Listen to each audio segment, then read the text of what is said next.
kormo bifa ondana ho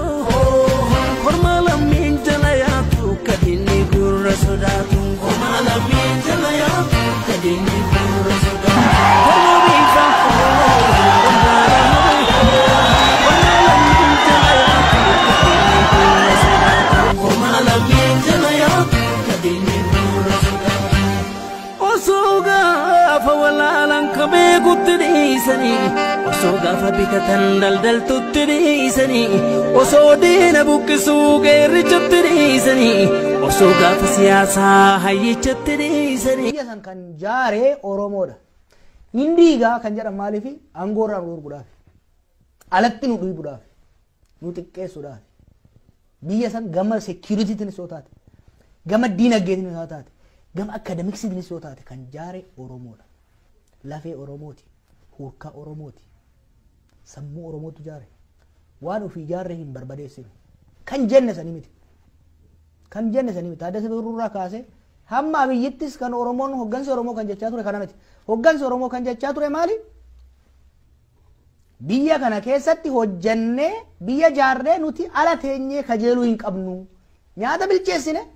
gabatarra keenye ala teenye laalu hin qabnu hin bilcheessinu miti nyaata sanillee hin diigna miti qoshaashatti naqna miti mana jaarree nuti ala teenye qorri nu rukutaa roobni durooba kan hin jaarin garuu keessa taa'ee qaamachuu fi gammaduun qabu nu horsiifnee gabbifnee inni cooma murata nuti gommanaan hin jiraanudha oromoon kan jedhe malee biyya nan diigan jenne even warri baay'ee sabboonummaa cimaa qaban jaarraa abbaa gadaa fudhadhu namni baay'een waan namni kun ka'ee qawwee qabatee bosonatti galeetti fakkaata no ilma tujjaaraati ilma abbaansaa shariika Haile Sillaasee turedha rakkoo ummata keenya Harargee irra ga'u argeet rakkoo kana gama seeraa tanan jijjiira jedhee mana murtii geesse dubartii takka dhiirsi irraa ajjeefame gara Asaboot kanatti fakkaata dhiirsi mana hidhaatti ajjeefame ishi baasuudhaaf mallaqa ishii gaafatanii dhabdee ishii boottu arge matoo alaqaa san dhaqee waggaa gaafatu daree matoo alaqaa kanan hiisisaa nan kasa jedhee mana murtii Harar dhaqe itti kolfanii ari'an